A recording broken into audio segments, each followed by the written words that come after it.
Hello everyone. आज हम बात करेंगे बेसिक इलेक्ट्रिकल में एसी और डीसी की। एसी और डीसी में क्या डिफरेंस है, हमें ये जानना है। तो आइए चलते हैं। DC direct current, AC alternating current. DC की जो फ्रीक्वेंसी है वो 0 हर्ट्ज है, यानी कि 0 चक्कर प्रति सेकंड है, इसमें कोई साइकिल नहीं होती है। एसी की फ्रीक्वेंसी है 50 हर्ट्ज, यानी कि इसमें 1 सेकंड में 50 साइकिल जो होती हैं वो चलती हैं। यही कारण है कि एक बिजली से एसी से चलने वाला बल्ब 1 सेकंड में 50 बार बुझता है और 50 बार जलता है, जैसे कि इस वेव फॉर्म में दिखाया गया है। नेक्स्ट है डीसी की बात करें तो power factor will be unity. DC का जो पावर फैक्टर है वो यूनिटी होता है, क्योंकि रेसिस्टिव लोड ही डीसी पे काम करता है, इसलिए इसका पावर फैक्टर यूनिटी होता है। अगर एसी की बात करें तो इसका पावर फैक्टर यूनिटी नहीं होता है, लेकिन 0 से यूनिटी के बीच में वेरी करता रहता है। नेक्स्ट है DC voltage does not reach to zero, कि जो डीसी का वोल्टेज है वो कभी भी 0 पर नहीं पहुंचता, जैसे कि इस वेव में दिखाया गया है। एसी की बात की तो AC voltage goes to zero, कि एसी का जो वोल्टेज होता है वो हर साइकिल पे 0 पहुंचता है। नेक्स्ट है वेवफॉर्म इज लीनियर। अगर डीसी की बात करें तो इसकी जो वेवफॉर्म है ये बिल्कुल लीनियर है, यानी कि ये कोई भी ऊपर नीचे वेरी नहीं कर रही है। एसी की बात करें तो इसकी साइनसोइडल है वेवफॉर्म है, यानी कि प्लस हाफ साइकिल प्लस में, हाफ साइकिल माइनस में जा रही है। और इसकी हाफ प्लस और हाफ माइनस साइकिल काउंट करते हैं तो हमारी एक 1 साइकिल बनती है। नेक्स्ट है कि पावर इन डीसी। अगर डीसी में हम पावर की बात करें तो जो हमारी अपरेंट पावर होती है फ्रेंड्स, ये जो है हमारी एसआई अपरेंट पावर है, जैसा कि यहाँ लिखा गया है। और जी पी ये हमारी एक्टिव पावर है, और क्यू जो है ये हमारी रिएक्टिव पावर है।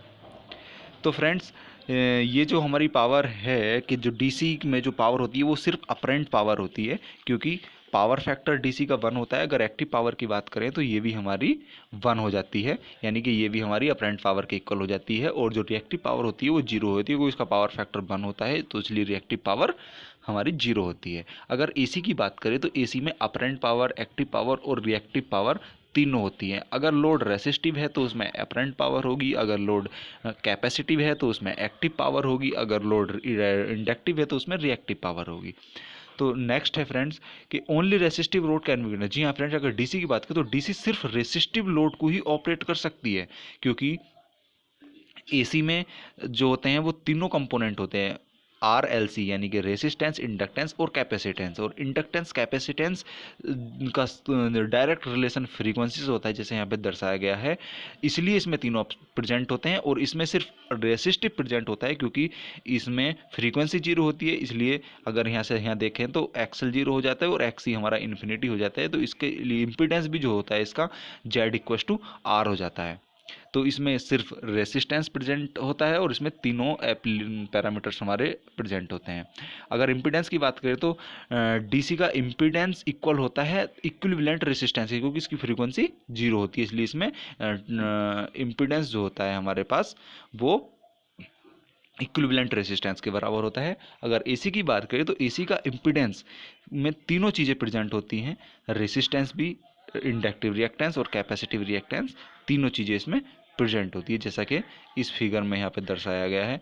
क्योंकि इसमें XL inductive reactance, XC capacitive reactance और आर इसका रेसिस्टेंस है। और इसीलिए इसका जो रेसिस्टेंस होता है, यानी कि एसी का जो रेसिस्टेंस है वो डीसी के रेसिस्टेंस से 1.5 टाइम्स ज़्यादा होता है। नेक्स्ट है it can not be transfer over a D long distance. जी हाँ फ्रेंड्स, डीसी को हम ज़्यादा दूरी तक ट्रांसफ़र नहीं कर सकते हैं, और एसी को हम किलोमीटरों में, जैसे कि कितने भी 1000 किलोमीटर, 200-250 किलोमीटर तक भी ट्रांसफ़र कर सकते हैं। नेक्स्ट है कि डीसी में जो होते हैं वो हाई लॉसेस होते हैं, डीसी में हाई लॉसेस होते हैं, एसी में लो लॉसेस होते हैं। यही कारण है कि डीसी को ज़्यादा लॉन्ग डिस्टेंस पर हम ट्रांसफ़र नहीं कर सकते हैं।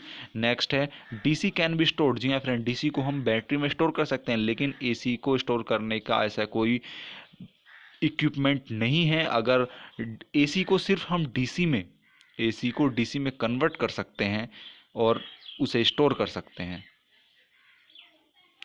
नेक्स्ट है it is more dangerous than AC. DC AC से ज़्यादा खतरनाक होती है, क्योंकि ये इसका जो वोल्टेज है वो 0 को रीच नहीं करता है, और जो एसी है वो हर साइकिल में 0 को रीच करता है। नेक्स्ट है the right of bay is less than AC. Right of bay होता है फ्रेंड्स, हमें लाइन को लेके जाने के लिए जो रास्ता चाहिए होता है उसे हम राइट ऑफ बे बोलते हैं, रो बोलते हैं। वो डीसी को कम चाहिए होता है देन एसी की, एसी को चाहिए ज़्यादा चाहिए होता है देन डीसी के। क्योंकि आपने देखा होगा एसी की जो ओवरहेड लाइन होती है उसका जो एरिया होता है वो बहुत ज़्यादा हमें ख़रीदना पड़ता है अगर हमें लाइन निकालनी है वहाँ को। तो नेक्स्ट है it can be transferred without covered wire. जी हाँ, डीसी जो होती है अगर हमारे पास कवर्ड वायर नहीं है तो हम उसे ट्रांसफ़र नहीं कर सकते, क्योंकि उसके जो लॉस होते हैं वो बहुत ज़्यादा होते हैं। नेक्स्ट अगर एसी की बात करें तो एसी को हम विदाउट कवर वायर में भी ट्रांसफ़र कर सकते हैं, क्योंकि इसके लॉस जो होते हैं वो कम होते हैं देन एसी के। नेक्स्ट है thank you guys for watching, to be continue for next video. Thank you very much.